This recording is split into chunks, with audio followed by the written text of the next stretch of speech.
What up, everybody? You know how we do it in this channel. Today we are going to react to another video by Candace Owens. It's a live stream. Breaking news: the Egyptian military was in Provo on 9/10. Candace EP 255. What do you mean by Provo? First of all, I don't know what's that, man. Come on. Provo meaning provisional. Sorry, man. My English is really bad. Provisional since arrange.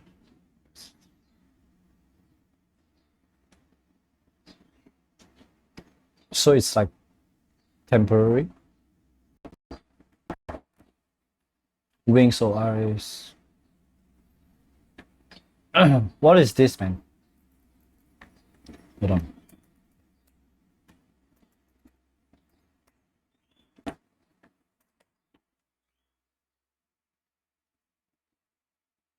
Irish Republican Army.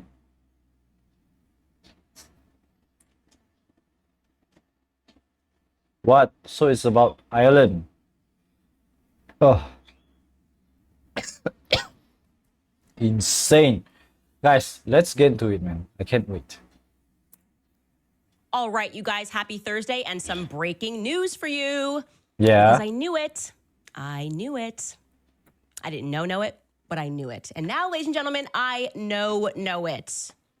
There were some Egyptian military men that were on the ground on September 10th in Utah on the day of Charlie Kirk's assassination. And we now need to demand that they publicly release details of who those individuals were and why they were there. This is huge, okay?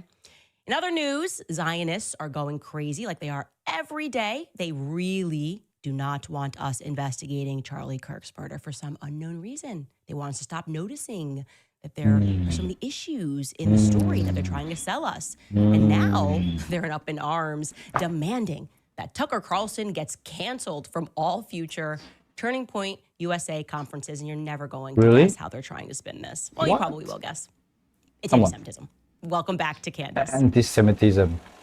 Let's go, man. Work today is broken. Sorry, We're man. all working in two apps, and it's killing team productivity. Okay, let's go. All right, so while I was away in Wyoming, I received a rather shocking tip. There were, as I am sure you are aware, some inexplicable flights that were happening that day. And actually, they're not even inexplicable. They could very easily be explained. It's just that the feds are kind of declining to do so. And we don't really have much information explained. It's just that the feds are kind of declining to do so. And we don't really have much information about those flights.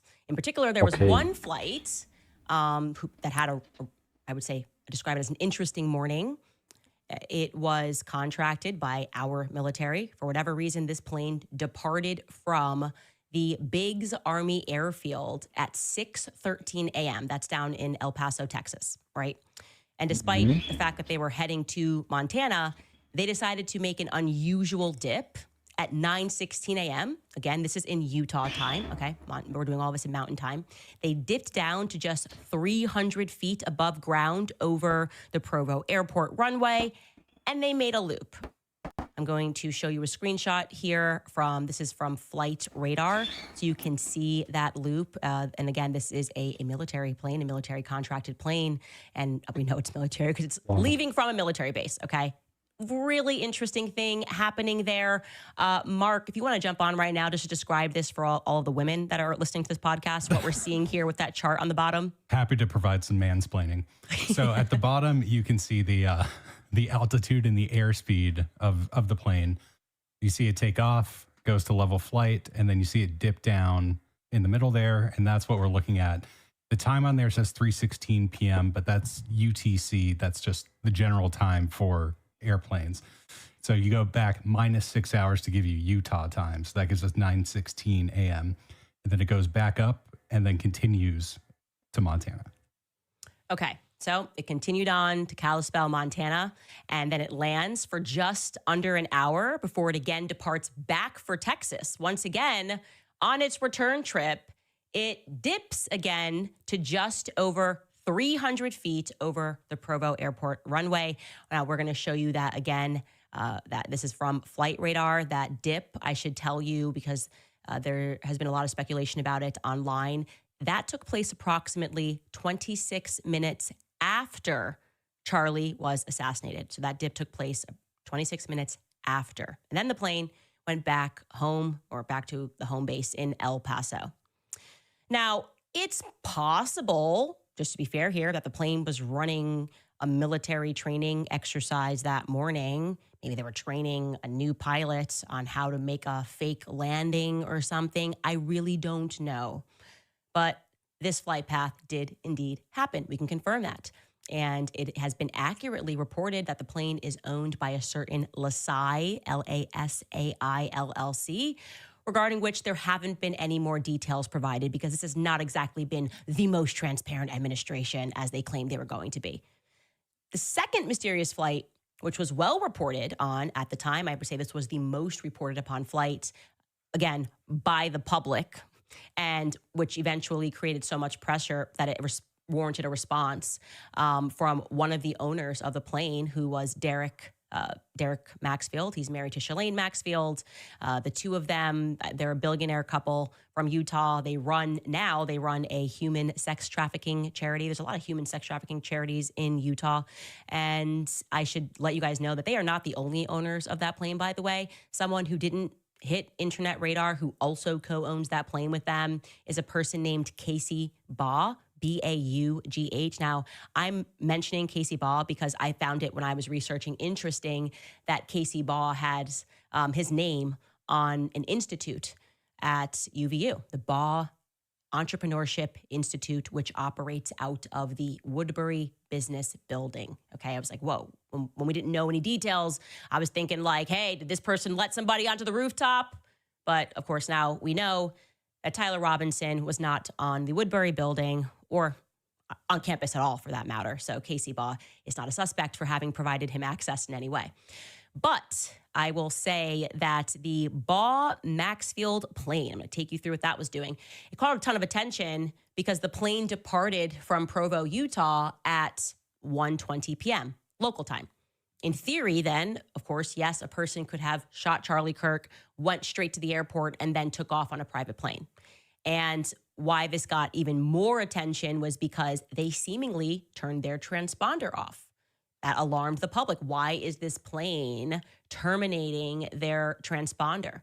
Why don't we know? Why can't we see more data happening on this plane, right? Being collected from this plane. So obviously, this couple, Derek and Shalane Maxfield, were feeling the heat, and they issued a statement the following day, sometime in the afternoon, about 3 o'clock on September 11th. And they said that contrary to a lot of the online conspiracies that were taking shape, the plane was actually empty when it departed Provo en route to Arizona, where he and some of his friends were picked up and they returned home to Provo. Okay. Some people thought, did they pick up like Turning Point USA people and return back? We don't know at all, actually, who was on that flight manifest. In theory, it's not really our business, but of course, given this high profile flight manifest, in theory,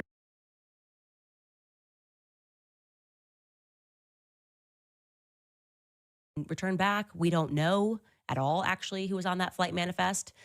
In theory, it's not really our business, but of course, given this high-profile assassination, it feels like everything should be our business. Anyways, here's what he said specifically. I'm going to read his statement in its entirety for good measure.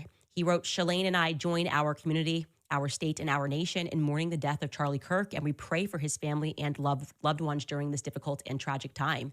His death and the way that it occurred was both horrifying and senseless. We pray that the extensive efforts by law enforcement to locate Mr. Kirk's killer will be swift and successful. Spoiler alert, no, it has not been. As often happens, unfortunately, in the wake of such terrifying and public events, a variety of baseless theories and suspicions around Mr. Kirk's murder immediately took hold on social media, including one that has unfairly impacted our family. To set the record straight, we provide the following facts. 曾经我以为跨境最大的敌人是关税，后来陪美去英去日。 Yesterday at 1:20 p.m. Mountain Time, a private aircraft owned by one of our companies with the tail number N888KG departed the Provo airport for Page, Arizona. Pursuant to a pre-scheduled flight plan, occupants at takeoff included 2 pilots and no passengers. That tail number arrived at Page, Arizona Airport at approximately 1:55 p.m. Mountain Time. At 12:55 p.m. local time upon arrival, Derek Maxfield, boarded that plane along with 7 additional passengers for the return trip to Provo.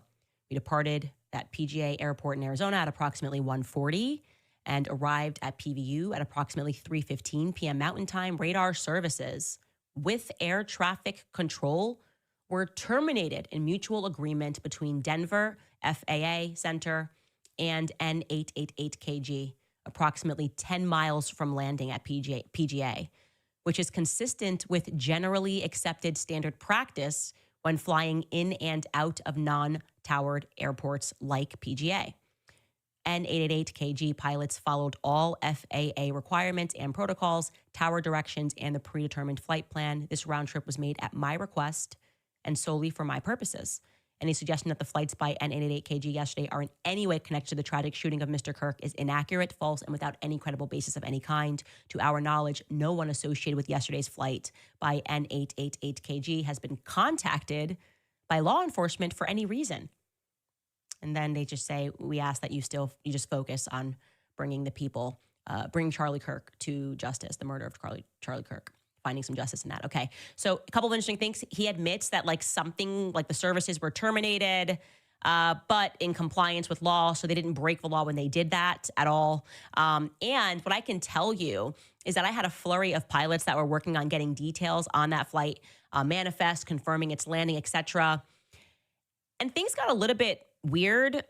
They were saying that it was unusual, that stuff that was pretty standard protocol, the feds seemed to be guarding. Very strange. Now, I'm not saying this to implicate Derek Maxfield or Shalane Maxfield at all. In fact, that's why I wanted to read their statement in their entirety. But I am telling you that the feds were guarding this, just like they were guarding the Dairy Queen. It was weird. Even airport personnel had been instructed to lie, actually. Situation was therefore not routine. And if you haven't caught on, I'm not really here for all of these extraordinary anomalies that just keep happening, right? Information is power. We want the information so we can dispel the rumor. I don't see any reason, by the way, Derek and Shalane, if you want to reach out to me and tell me personally who was on the manifest, and I can just say, and I actually haven't offered you that until this moment, I would be glad to dispel all the rumors and innuendo. If the feds are telling the airport to lie for some reason, there was one person who said they were supposed to land at Millionaire FBO, but then suddenly they shifted to another FBO and things were weird. I would be happy to clear up everything for you in a way that makes sense, and it could genuinely be because the government is so inefficient.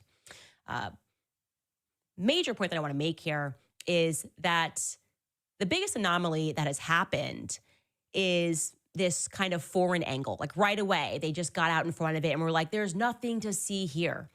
And we discovered, and I broke the story, that there was actually a third plane, which I found to be quite odd. I reported on it, and the Zionists immediately seemed, to me, too panicked, right? They issued what I describe as a false debunking regarding the point that I was making. What they do in circumstances like that is when you say something that's really big, they focus on something really small and inconsequential, like an error that you made, and I did make in terms of time zones. And they go, oh, well, this has been debunked, right? It's been completely debunked. You saw this in the Brigitte case. She started going after people for defamation, not people that wasn't attacking them for the substance of the claim that you were born male, because she was, but rather she goes off after them, like she's going after me for saying, oh, well, actually, you're saying that I stole my sister's ID and that's a crime. So I'm going to sue you for that. And then the media runs with it and says, oh, this has been debunked. Nothing is being debunked. And when they do that, when they focus on that, you know they're hiding something, okay? When they focus on something that's totally inconsequential, a minor mistake that you make, they're hiding something. So I reported that on the day of Charlie Kirk's assassination, an Egyptian Air Force plane took off from Provo, Utah airport. I reported that even more curiously, that Egyptian military plane had previously only ever been to the United States twice in that past year. And both times it was in the lead up, in the weeks leading up to Charlie Kirk's assassination. Okay, here is that plane. The tail number you can see here is SUBTT. And this is a screenshot again from flight radar.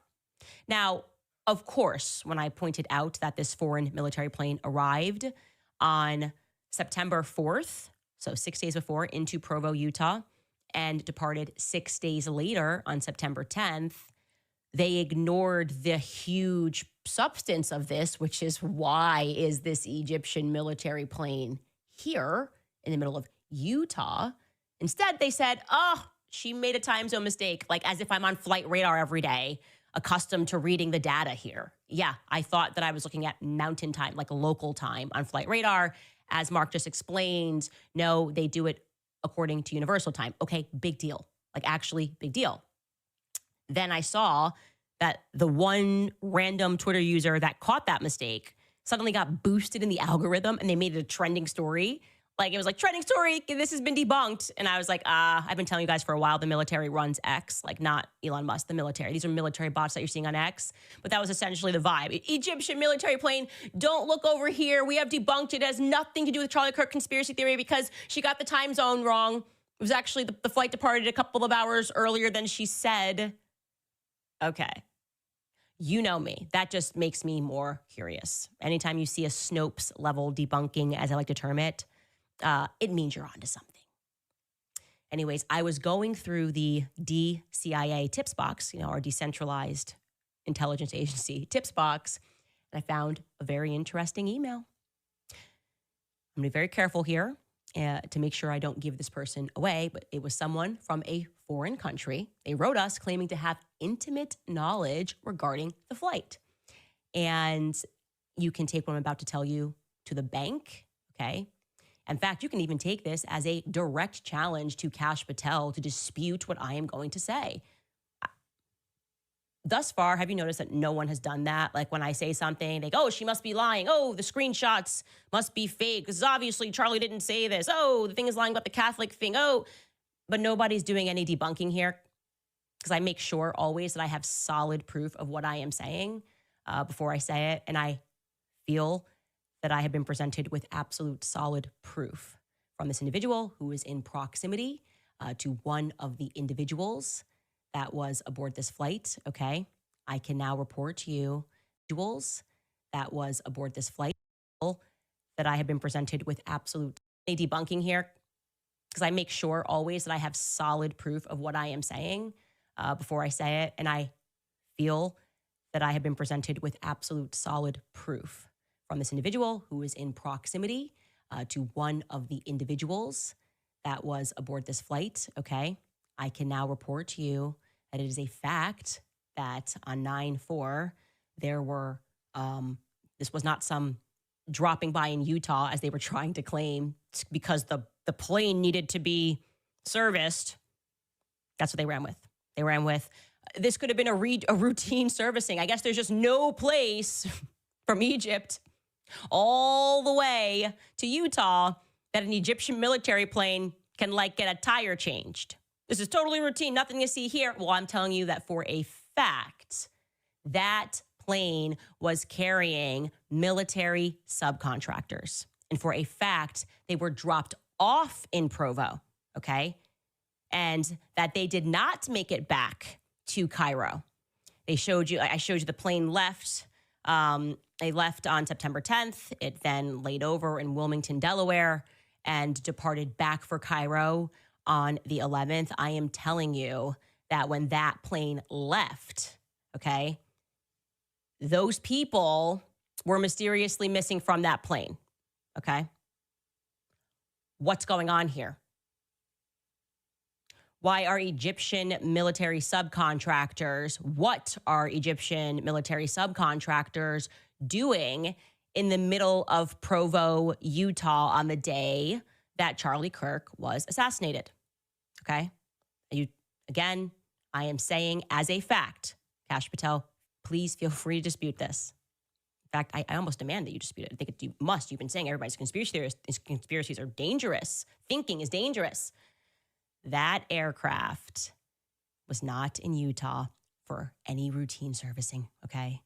Rather extraordinarily, this person told me that it was there on some discreet mission. So discreet that this individual was scared for their life to present this information, but felt compelled to present it because they too were horrified, like the rest of the world. Again, the mistake that was made here was executing him publicly. People felt something, right? They felt something. They understood that whatever happened here was a tremendous act of evil. And so what it led to was goodness, more people standing up and doing something brave and saying, we need to root out this evil from our society. What were they doing there? When did they leave? Who are these individuals? I don't understand. Kash Patel, tell us about this flight. Tell us who was on it, okay? I wanted to be very thorough here in presenting this information, so I was like, let's actually upgrade our flight radar account so we can go back 3 years on this plane's flight history, which is really the max setting that you can have on flight radar if you get a business account. And here is what we pulled together for you guys so that you don't have to pay for a business account, which is way too expensive, especially for me who doesn't actually use flight radar often, but I am doing whatever I can to solve the murder of Charlie Kirk. Here it is, 3 years. You can see November in 2022. We can go back as far as November and December of that year. We can see that it routinely flies through Paris. And I noticed, and you can take your time to freeze this and go through everything, as I'm not going to read it all. I noticed that the trend here is that it always flies to an Air Force base, okay?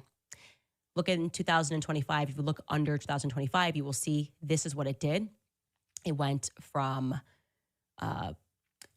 September 4th, it went from Cairo to Paris to France to Minot, North Dakota.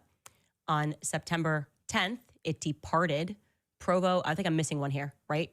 It departed. That's right. September 10th, it departed Provo, Utah at 7:14 a.m. local time. Okay.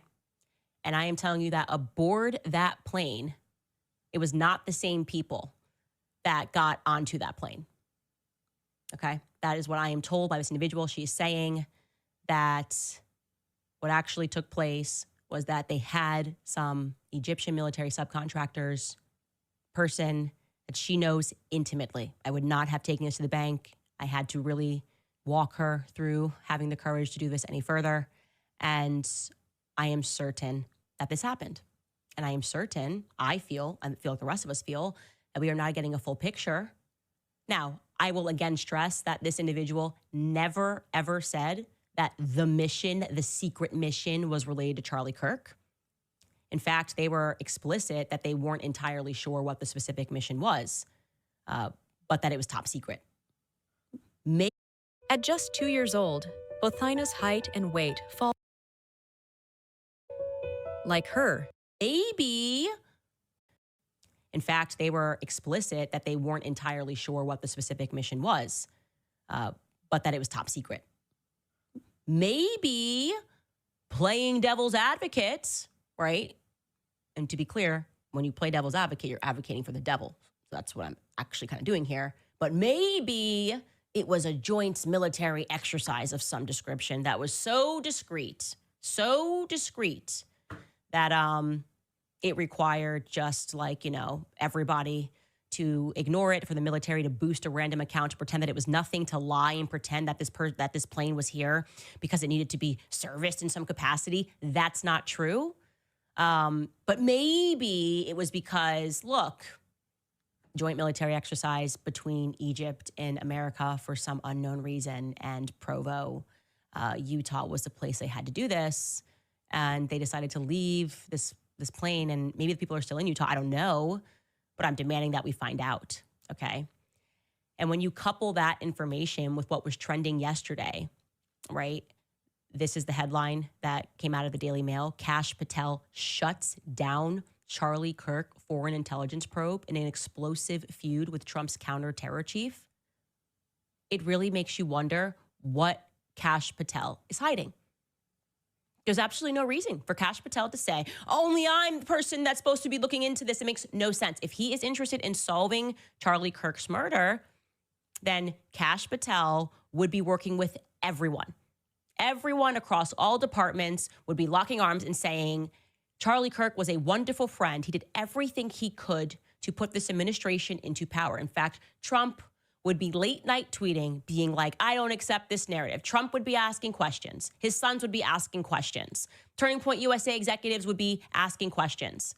But instead, Kash Patel is saying, don't ask questions. Everything that you're hearing is a conspiracy. Homie has really turned into Dr. Fauci, okay? This is like Dr.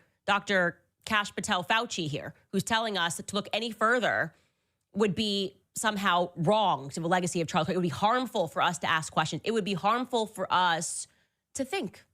That's what I'm saying. Stop thinking. So that's the phase that we are at, where people are trying to pretend that to protect Charlie's legacy, we have to say less. It's the exact opposite. We have to say more. And again, I am personally challenging you, Kash Patel, and your super transparent administration to dispute what I'm saying. Tell us in confidence that this plane came in by itself because it just needed to be serviced. You know, just nothing here between here and Egypt. Just needed, you know, to put some fuel in the tank and then go home. Answer the questions that we are asking. I am telling you, I feel it, that this flight, if we learn more about it, if we can figure out who is on this manifest, there is going to be a lot of questions that are answered in terms of what happened on September 10th, okay? I'm not positive, but I have a pretty good gut feeling that the way that they behaved when I pointed out this flight, which is to lie and to explain nothing, means that they are scared and it has them shook. And of course, it's in the Middle East. So I'm thinking there might have been some foreign involvement in Charlie Kirk's assassination. Anyways, you guys, we are going to take a break and then put you through a Seth Dillon level struggle session to explain to you that the best way to honor Charlie Kirk is to cancel Tucker Carlson or something. Anyways, we'll be right back. Jumping in here again, the level violation. That's two things. Let's say you're. Excuse me, what's your secret for sounding professional when English isn't your first? No question. So how does it help? So I feel like that way they would stand out in Utah.com. All right, jumping. They definitely looking dudes. Let me hotel see it land, presumably. Maybe this, as this person just proved. And see it does to AI/Candace. Again, that's peep by one thing because Mark was AI/Candace. Okay, I want to clarify one thing because Mark was mansplaining in my ear, and he is right. I want to make sure that I speak perfectly. When I said that the Egyptian flight in its past flights to America had landed on American air bases, I didn't mean they physically landed on American air bases. I meant that they landed in cities where there are Air Force bases. And the notable exception here is that Provo does not have an Air Force base. They have one in Salt Lake City, but they do not have one in Provo. So I hope that makes more sense there. Now let's switch gears. I can't wait to see what you guys dig up. I also should add that if you know someone else on this flight manifest, guys, I don't care where you are in the world, as this person just proved. Doesn't matter where you are. If you have information, please email us at moretips@CandaceOwens.com pertaining to this Egyptian flight, this military flight. What was it doing? Maybe you checked them in at a hotel nearby, right? Maybe they were over the border and you saw randomly a bunch of people leading up to this between those dates. Let's see, it landed into Provo on 9/4 and then it departed on 9/10. There must have been hotels, presumably. Maybe they're not. Maybe they're staying with certain friends. Let me know. Did you see some Egyptian-looking dudes in Utah? I feel like that way they would stand out in Utah, maybe, right? I think they definitely would. Please let us know. More tips at CandaceOwens.com. It is really amazing to see the whole world come together trying to solve this. It just makes me so happy. All right, jumping into this rather hilarious story, irrespective of whether or not you personally support the nation of Israel or not, I most certainly do not. You've got to admit that the public representatives of Israel, the Zionists that have platforms, are insane. I'm talking clinically insane, need to be shipped off to rehab for a couple of weeks, Malibu, maybe get you next to the sea or something. And they have come undone. They've never actually really been done on the topic of Tucker Carlson or myself, but this is exceptional. The backstory here is that Tucker Carlson, in case you missed it, hosted Nick Fuentes on his show. And to be clear, I've hosted Nick Fuentes on my show. I don't like Nick Fuentes, and truly not because of anything he said in the past, but because how he treated me and my team and how he lied on me after it. So I actually am judging him based on my experience with him. Okay. I don't really believe in cancel culture, and it was why I platformed him in the first place. He said something when he was 18 and went through the gamut that I went through, that Tucker's going through right now. You know, I'm a 36-year-old adult and I'm equipped to handle that. Not so fair for an 18-year-old kid to go through that. I've been clear about that. And that person should get a second chance to explain their story. So Tucker invited him on to have a conversation. And this has led to people insisting that Tucker Carlson gets canceled from all Turning Point future events. Now, why are they saying he should be canceled?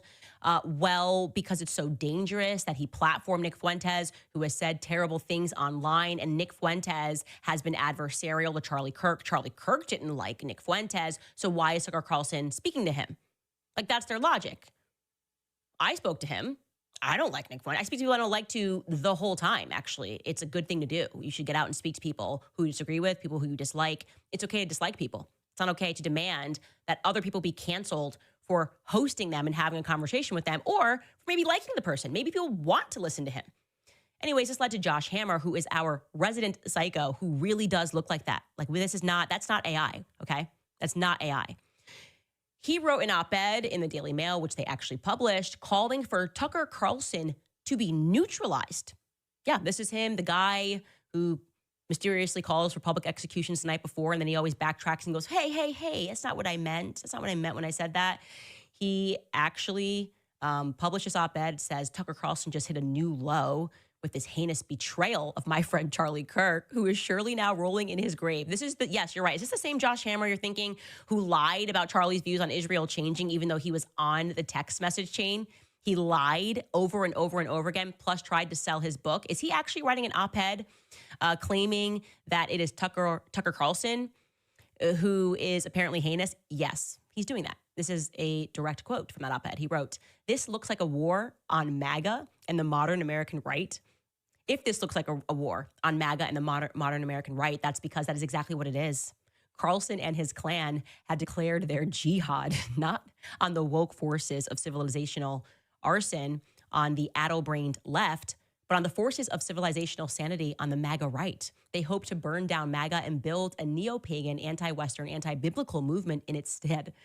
The fox is now comfortably ensconced in the henhouse, and unless the fox is neutralized, the victim could be the entire extant GOP coalition itself." He actually wrote that. He published that.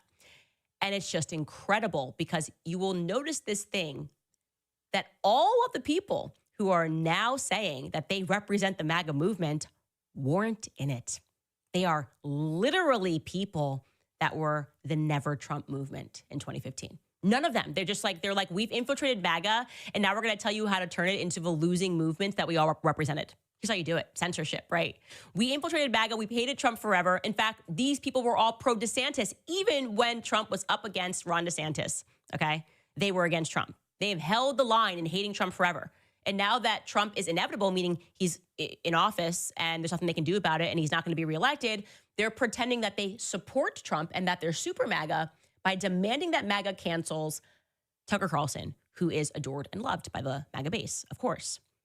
Now, if you think it can't get any more ridiculous, you got to check out this very real tweet from the Stop Anti-Semitism hysterical account. That account awarded me last year the top anti-Semite of the year.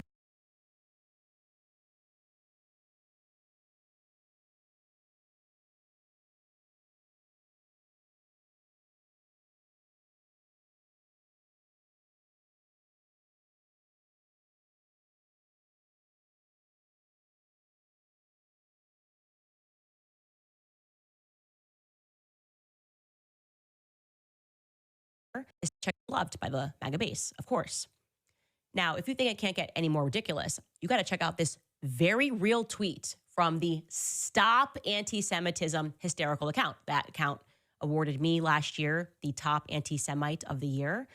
Thank you for all of you who voted and made sure that I won that. They actually didn't give me any award, which for all of you who voted and year the top anti-Semite of the year. Thank you for all of you who voted and made sure that I won that. They actually didn't give me any award, which feels pretty cheap to me. Please don't put me on your account for saying cheap. I'm sure That's not good. Anyways, Stop Anti-Semitism actually tweeted this. CNN platforming Anna Kasparian. Turning Point USA refusing to cut Tucker Carlson. This is how the Holocaust started. Jew hatred normalized. Have you ever heard content creators say, comment the word burgers, you instantly... I don't know. Is that actually how the Holocaust started? I'm asking for a friend. Maybe I need to be re-educated here. Is that what happened? Tucker Carlson, someone like Tucker Carlson just had a conversation with someone that he disagrees with. Anna Kasparian went on to like CNN and that was it. Then there was a Holocaust and it has to be stopped. I mean, it's not even good. The level of emotional manipulation here isn't even good. It's obviously funny. You should laugh because it's hilarious. They're not good anymore. Were we convinced by this before? Probably. Maybe we all thought every time you mention the Holocaust, you go, I must do my part to make sure it doesn't happen. But to hear them say this in this ridiculous and absurd manner, we have to recognize that this has always been a manipulation tactic. That's exactly what it is. They are trying to manipulate us to censor people, and we're not going to do it.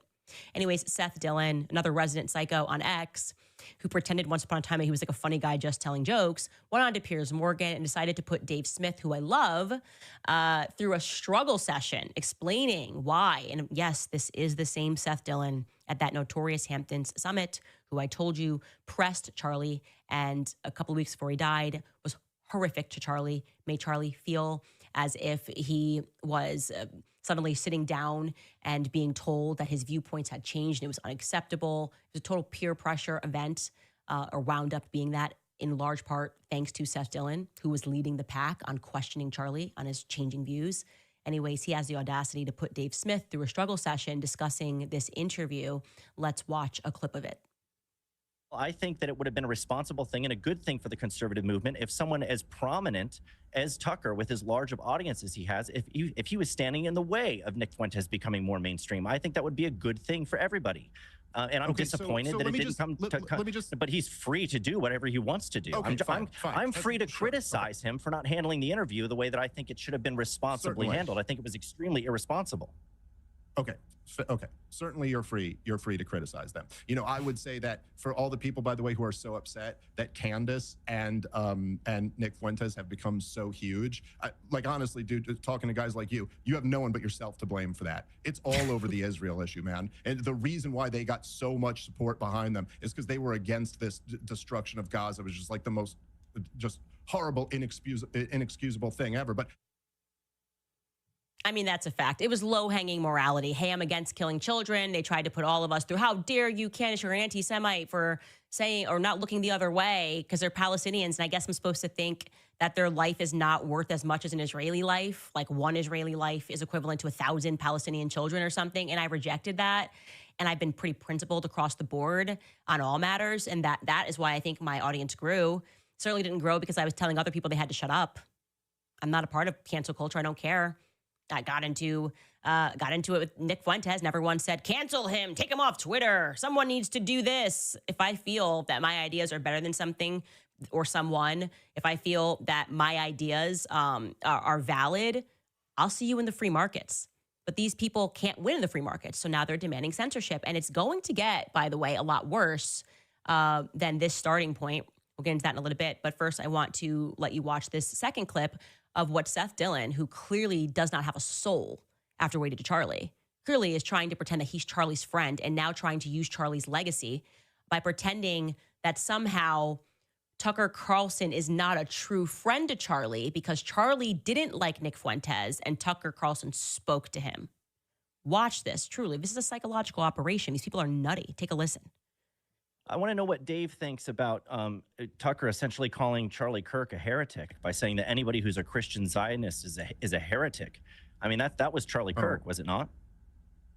Okay, but I mean, I think obviously he's speaking about evangelical Christians in general and saying that this violates the Bible, like to make it about Charlie Kirk. Yeah, that's a circle that Charlie Kirk fits inside. It applies to him. Okay, but so he's criticizing a view that Charlie Kirk had. Yeah, I disagreed with Charlie on that too. So what's your point? He said he hates those people more than he said he hates those people more than anybody else and called them heretics. And yet he spoke at Charlie Kirk's memorial so glowingly. How do you reconcile those two things? Yeah, he obviously didn't hate Charlie Kirk. There you go.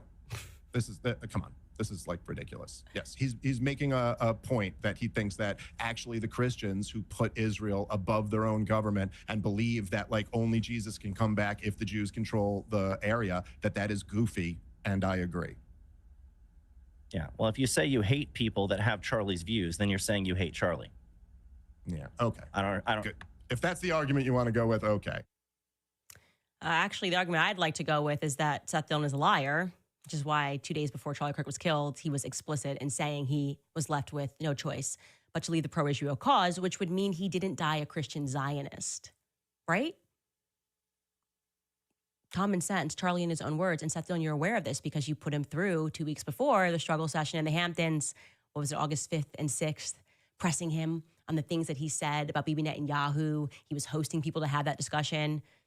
But, you know, I guess for some Zionists, you would say it was almost fortunate that Charlie Kirk is no longer here to take that last step that you knew he was taking. You didn't want another Tucker Carlson or Candace Owens, people who were very much in the pro-Israel camp, and left it because we could not stand your immorality, we could not stand your lies, and we could not possibly think that God's chosen people would allow it. Okay, God's chosen people don't lie. God's chosen people don't kill hundreds of thousands of people and then try to tell you that they're the victim because they're spending tons of money on Christian Zionists. And yes, it is absolutely a heresy to get up on stage and to lie about what is in the Bible, to try to use it to manipulate people, to tell them that what's right here in the Bible is that they shouldn't follow Tucker Carlson or Candace Owens.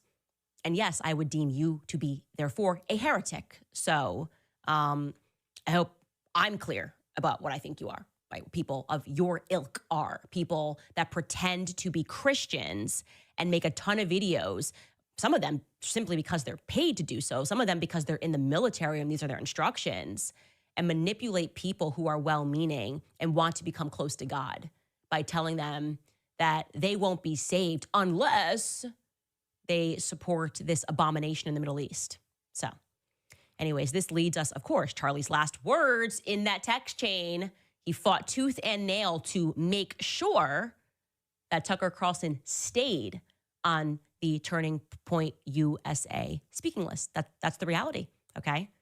That's the reality. Those were virtually his last public words that we can read from his private text exchanges, was that he wanted Tucker Carlson. And now you're trying to convince us that the best way to honor him would be not to listen to what Charlie Kirk himself said. This leads us to another episode of our new smash hit HBO series, micro series, which I executively produce. Take a listen. And he basically said, I don't appreciate being morally blackmailed. And, you know, and every time people would say that to him, he would dig his heels in. It's like, well, maybe Tucker's going to give 2 speeches now at MFest. She's got the screenshots from an internal chat that Charlie was doing with TPUSA. And right up there, it says, just lost another huge Jewish donor, $2 million a year, because we won't cancel Tucker. And I'm thinking of inviting Candace. Whoa. A few moments later. It brings me no pleasure to criticize Tucker Carlson as much as I have been doing. But he has become the leading tip of the spear of what can only be described as a cancerous force threatening to engulf the entire American right.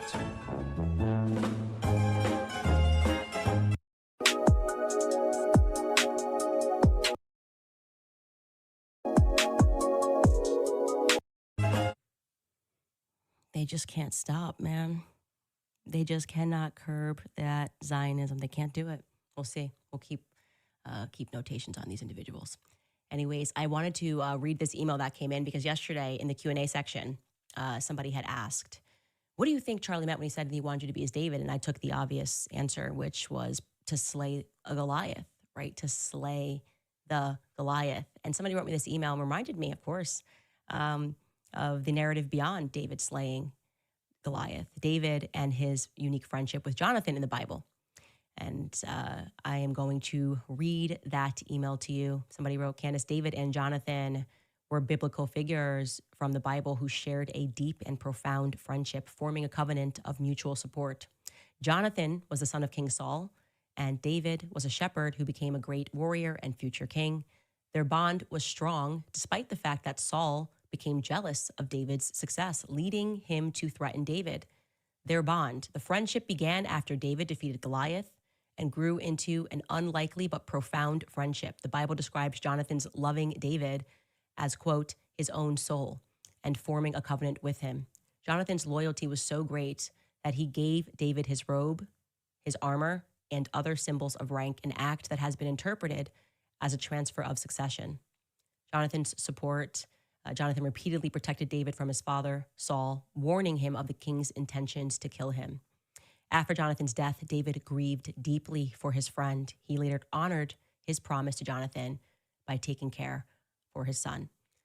I love that. I actually love that interpretation that I didn't even consider in that moment when I answered that question. And I just love it. I just wanted to say thank you to the person who wrote the email and made me consider that it really is about honoring your friend and properly grieving for your friend and realizing that you will not be able to be perceived as someone who even cared about the individual if you don't fight for them, if you don't stand up for them, if you don't look after their legacy, take care of their legacy. Don't allow these people like the Josh Hammers and the Seth Dillons to try to invade and quite literally turn Charlie Kirk into someone he is not for a single second. Do I believe that Charlie would have considered shutting down Tucker Carlson because he sat down with Nick Fuentes? It is so beyond the realm of possibility that it is sickening to watch them do this. It really shows you, for those of you that are in my book club, what I was talking about when we read that last book about how they do this after death. They fight for the person's legacy, even though they were the very same people who were harassing them, very same people that were making Charlie ill with the threats, with the money, who were pressing him at the Hamptons. Seth Dillon, Josh Hammer on the text, hearing what he was going through, seeing what he was going through, will then say, oh, I proclaim myself in charge of that person's legacy.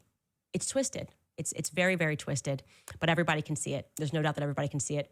All right, you guys, I want to run for you one more time before I get into your comments that tomorrow we're going to be dropping this amazing episode, me having sat down with Norm Finkelstein. So take a listen.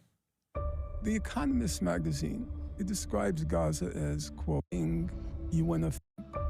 for the people, they're human. Totally Insisted. Agree. And we pierce. Shut up. There is a problem. Premises are not blackmail weapons.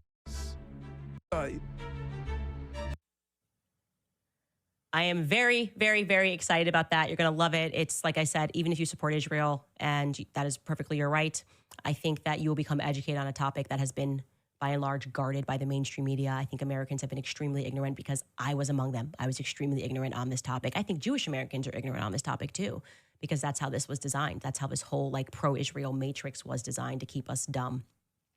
Just want to shout out before we go to some more sponsors that somebody just dropped $500 to say this comment, and it's hilarious. They wrote, I can't with Josh Hammer's lip gloss. You go, queen. It is, yeah, it's not a good look. I don't think it's a good look, Josh, but I shouldn't say that because on top of the struggle session or within the struggle section that Seth Dillon was putting, actually, was this on a separate show? Okay, it wasn't on Piers Morgan, right, Skylar? Okay, listen to what Seth Dillon says about why Nick Fuentes is a terrible human. I don't know why, but this made me laugh out loud because it's quite childish. Take a listen. He's got the right to talk to Nick if he wants to.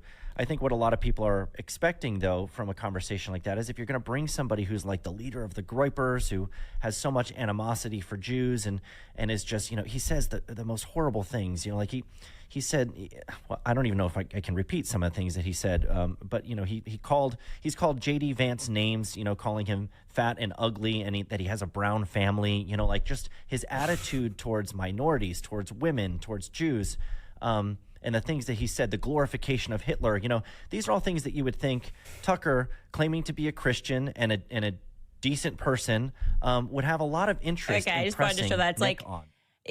Okay, I think we can all deal. JD Vance is a big boy, okay? If he got called fat, he can address that, or actually just be an adult and not care at all because you're married. Oh, he got called fat and ugly and brown. Who cares? Like, welcome to the internet. These are men that are in their 40s. If you cannot deal with somebody calling you names, just so you know, the internet is optional. Watching Tucker Carlson sit down with Nick Fuentes is optional. If you don't like someone, you are not required by law to watch their content. So toughen up, Buttercup. The thing that upsets me the most is that these are the kinds of people that rule over us. You know what I mean? Like, these are like Josh Hammer is actually the editor at large at Newsweek. He's openly talking about his hostilities towards white men, right? Because he views Jewish people as a separate race. He's a Jewish supremacist. There's no question that that's what Josh Hammer is, because of the way he speaks about European white men. And yet he's just allowed to be at a higher station in life than you. Why? Because of his connections or something? Does he seem to be more intelligent than you? Absolutely not. So the whole thing is absolutely wacky that they can't deal with something as soft as, oh, he called him fat and ugly and brown. Like, okay, like every second of the day I'm being called mean names. Work is a pain in the ass.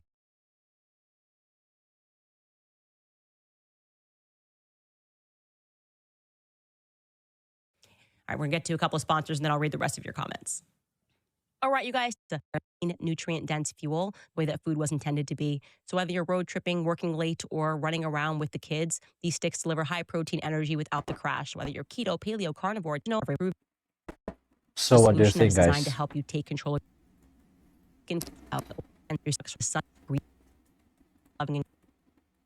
sandwich.com. It's here. This is And getting eyes have been opened. insane, man. Getting insane and insane. Day by day. Technology to the shores of America. Sorry, guys. And Point USA, private air, see it. And in Josh Hammer's case, the wet hair thing, I wouldn't do it, Josh, is all I'm saying. I'm not trying to enjoy that, and then we'll see you live. Alright, guys. What do you think about the Egyptian military plane? It's really, really insane, man. We have to wait for more news from Candace Owens. Like Andrew Colbert can say so much stuff, but why he's not actually questioning for the death of Charlie Kirk? Why he is not questioning? Huh? Why he just sat down in the chair on his podcast studio? Why? Is it more important than finding the truth? Really? Just to sit with three guys over there talking for the podcast? Talking about the podcast about the left? What are you doing, man? Come on, bro. Wake up, dude. Guys, anyway, before I go, I want to say thank you for supporting my channel and watching my videos. I actually just released new song. You can find this song here. I'm actually preparing my album. I'm a dubstep right here. So please look at it. Like nice songs right here. Battery operated pianist, Tune for Runner, Fabled Humanitarian, Quick Producer. Let me just give you a snippet of Quick Producer.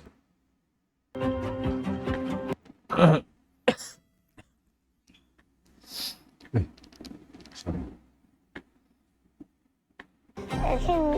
Oh, okay. Let's go. Enjoy.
like the garbage, and then you burn it. So what? What do we get? We get air pollution. We get really bad smell. When you look at the papers, like a big pile of papers, you feel like it's so... Yeah. Right. I felt that. And it's like, I mean, like, not only in your house, in the place that you burn, but all the houses, all the places around you, you will need to face the people around you, like in other rooms. Yeah.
Sorry, I'm muted.